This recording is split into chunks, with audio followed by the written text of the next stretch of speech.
기적을 행하시고 복음을 전하시고 십자가까지 우리 예수님의 인생은 잘 알고 있지만 어릴 때 12살쯤 때 어린이 때 청소년 때 있었던 얘기를 유일하게 다루고 있는 본문이 누가복음 2장 이 부분이에요.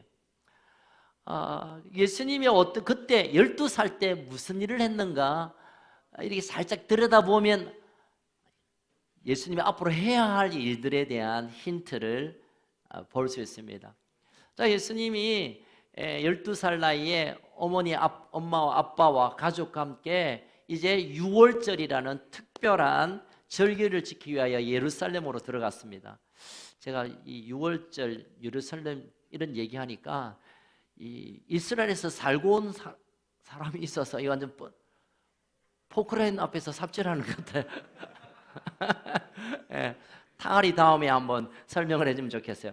어쨌든 12살의 예수님이 엄마와 아빠와 함께 유월절에 성전에 가서 유월절 절기를 지키고 돌아오는 과정에 생겨진 일이에요. 당시에 여러분 가보면 알겠지만 예루살렘이 그리 크지 않는 도시예요. 아마 동래구 반쯤 해요. 예루살렘은 그냥 명장 1, 2동만 하나 조그만한 도시예요. 그러니까 거기에 유월절을 지키기 위하여 흩어지는 모든 유대인들이 아기 데리고 오다 보니까 그때 한 300만 명의 사람들이 모였대요. 부산의 인구가 4, 50만 명 되니까 명장동에 부산 인구들이 다 모였어. 그러니까 얼마나 복잡하고 막 그러돼서 이런 절기가 끝나면 미아들이 많이 생긴대요. 그런데 예수님의 가정에 그런 일이 생겨서 한참 가다 보니까 예수님이 없어. 아들 예수가 없어. 그래서 놀래가지고 막 여기저기 찾다가 돌아와서 예루살렘 성전에 가보니까 거기서 12살의 예수, 아기 예수가 아니죠. 청소년 예수님이 지금 막 성경을 토론하고 그 박사들과 함께 하는 모습을 보았어요. 그러니까 엄마 마리아가 야야 왜 여기 있냐? 야야 왜 여기 있냐? 통영이 될랑가 모르겠다. 야, 니 어디 갔었노? 내가 얼마나 찾았는데 큰일 날 뻔했잖아. 얼른 가자. 이러니까 예수님이 하신 말씀이 있습니다. 내가 내 아버지 집에 있어야 될 것을 왜 알지 못했습니까? 야야 너 아버지가 여기 계시는데. 그때 예수님의 12살의 예수님의 대답은 장차 예수님이 어떤 인생을 살아갈 것인가에 대한 선포와 같은 말이었습니다. 내가 아버지 집, 성전인 하나님 아버지의 집, 성전에 있어야 될 것들 왜 몰랐습니까? 이 이야기로 오늘 본문의 얘기는 좁혀져요. 저는 이 본문을 보면서 왜 부모님이 아기를 잊어먹었을까? 41절에 보니까 오늘 2장 41절에 보니까 예수님의 부모님이 동행하는 줄로 알았어요. 왜냐하면 막 사람들이 엉켜있지 막 복잡하지. 그러니까 그냥 뭐 손잡고 가는데 이게 내 아들 손인지 너무 아들 손인지 옆 사람 손인지 모르고 자꾸 가다가 보니까 아들이 없는 거예요. 여러분 동행하는 줄로 알았어요.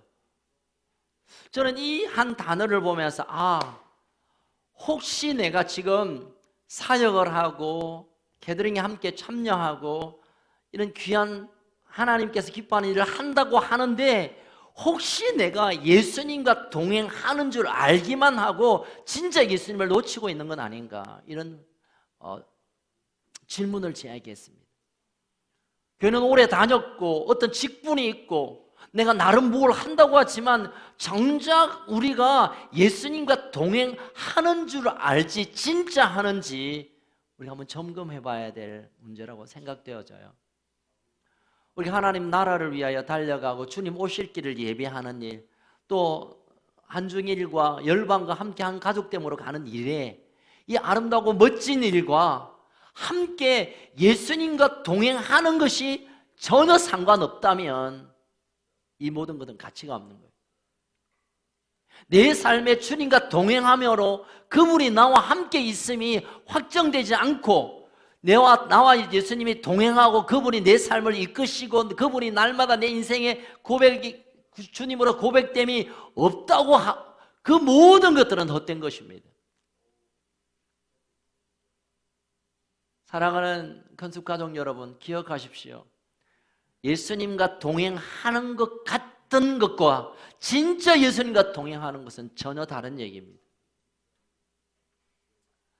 올해 2020년은 하나님께서 우리 교회와 열방 가운데 약속이 있는 특별한 한 해입니다.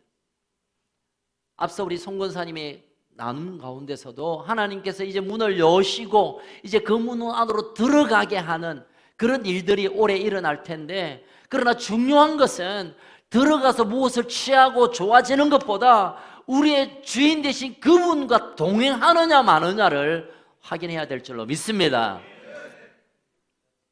저는 그런 생각이 들어요. 지금보다 훨씬 좋은 집에 모든 환경이 다 내 원하는 대로 채워져도 예수님과 하지 않으면, 예수님과 동행하지 않는다면 이거 자체가 저에게는 저주예요, 여러분. 혹시 내게 좋은 일이 일어나지 않는다 하더라도 주님이 나와 함께 계심이 이게 분명하다면 우리는 충분히 풍성하고 행복한 인생을 살 수 있게 되는 것입니다. 아멘. 여러분, 올해는 여러분 가정에 좋은 일이 생기기를 축복합니다.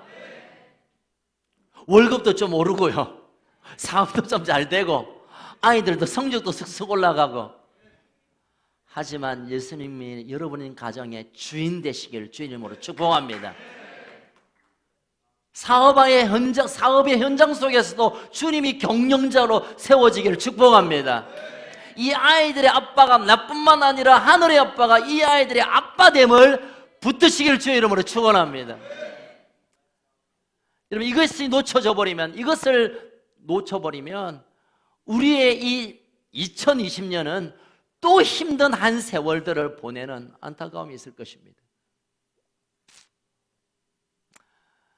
여러분, 올해 멋진 일이 일어납니다. 우리 옆 사람에게 한번 축복합시다. 올해 놀라운 일이 날 것입니다. 하나님의 때가 찼습니다. The time has come. 하나님의 때가 왔습니다. 하나님의 그 때에 놀라운 일을 행하실 것입니다.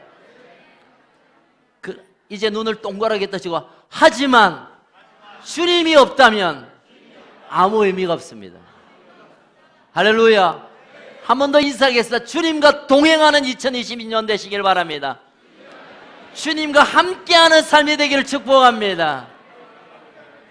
할렐루야. 아멘.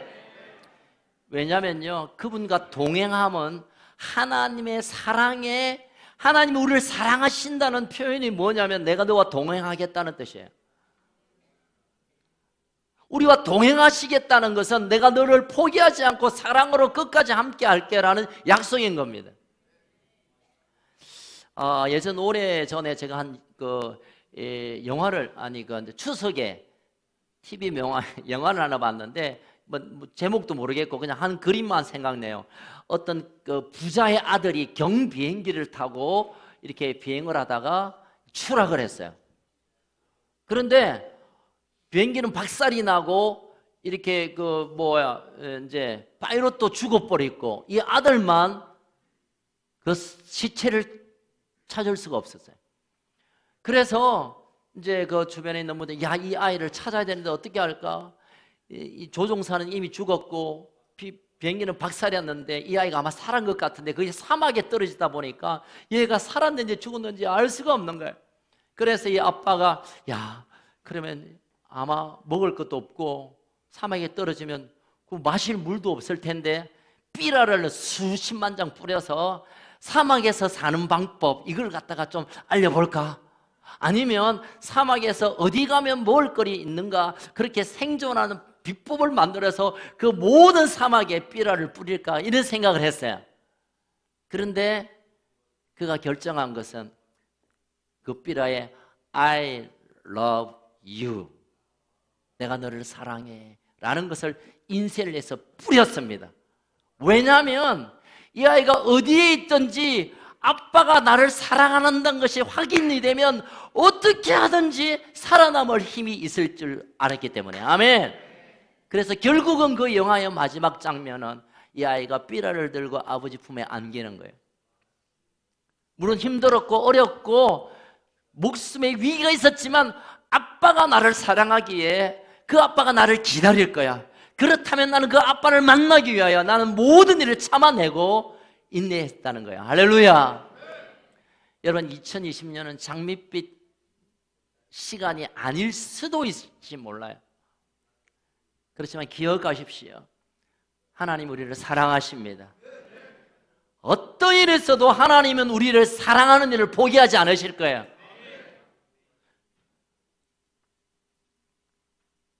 하나님 우리를 사랑하지 않는 순간이 없다면 우리가 할 수 있는 것은 그분과 함께 동행하기로 결정하는 겁니다. 아멘. 그렇게 된다면 방금 우리 송근사님이 말했던 문은 열렸는데 들어갈 수 없는 그 문을 들어가게 될 줄 믿습니다. 때로는 우리에게 장벽들이 있어요. 뭐 경제가 어렵고 또 뭐 이런 개인적인 뭐 문제들이 있겠지만 하나님이 나를 사랑하심에 대한 이 분명한 확정이 있으면 하나님이 그 너머에 우리를 위하여 준비하고 기다리는 것이 확정된다면 우린 그걸 돌파하게 될 줄 믿습니다. 할렐루야. 여러분 기억하십시오. 2020년은 하나님의 때가 찼습니다. 때가 찼다는 것은 이제 그때부터 하나님이 이제 본격적으로 일하시겠다는 시간을 정한 거예요. 어떤 자들을 향하여 하나님이 약속을 성취시키느냐 하면 하나님을 사랑함으로 그분을 동행하기로 결정하는 자에게. 아멘. 저와 여러분이 하나님이 정하신 이 때 안에 들어가 하나님의 그 동행하심과 하나님의 사랑하심이 우리 가운데 날마다 고백되고 경험되기를 축복합니다. 엊그제 우리 데뷔 대명과 잠깐 나눈 대화 가운데 2020년은 아시아의 때이며 한국의 때라고 말해 주셨어요. 여러분 하나님의 때가 이제 우리 한국에 온 거예요. 할렐루야. 물론 게더링이 3월에 있기도 하지만 그러나 하나님께서 계획하신 그 시간마다 일하시는 것들이 이제 올해 딱 맞아떨어진 거예요. 아멘. 여러분 한국의 문제는 나의 문제고 우리 교회 문제며 우리의 사업의 문제며 우리의 자녀의 문제와 함께 연결되어 있습니다. 여러분 이 해를 놓치지 않기를 축복합니다.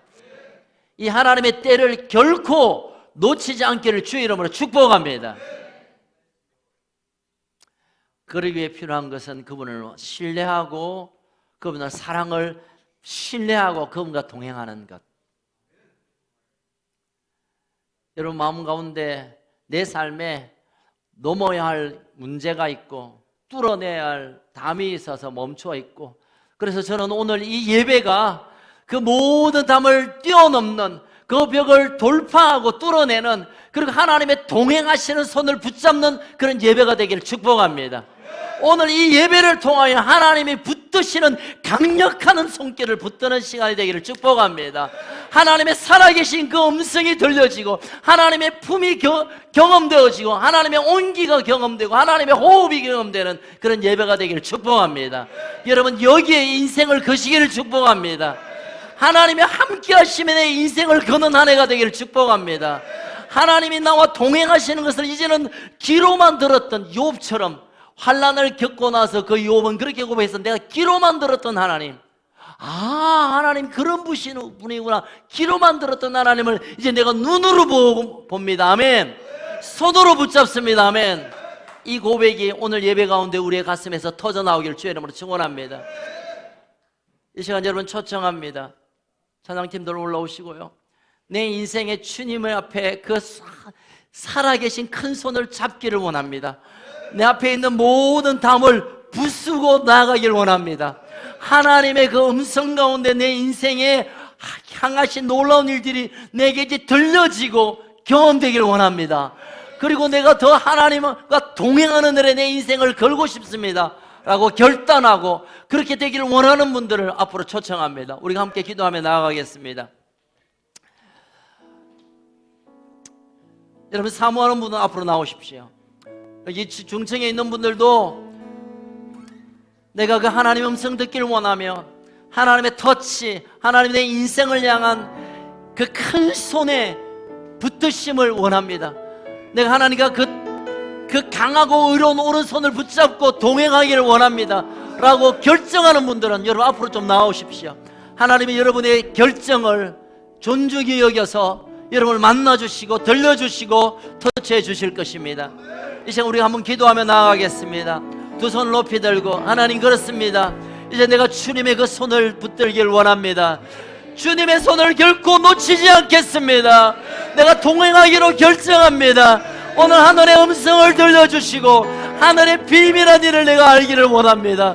하나님 나를 붙들어 주십시오. 하나님 나와 동행하여 주십시오. 이 때가 차서 하나님의 하시는 일을 내가 경험하기를 원합니다. 우리 주여 세 번 부르짖고 주님 나의 손을 잡아주세요. 내가 주님을 놓치지 않겠습니다. 고백하며 나갑시다. 주여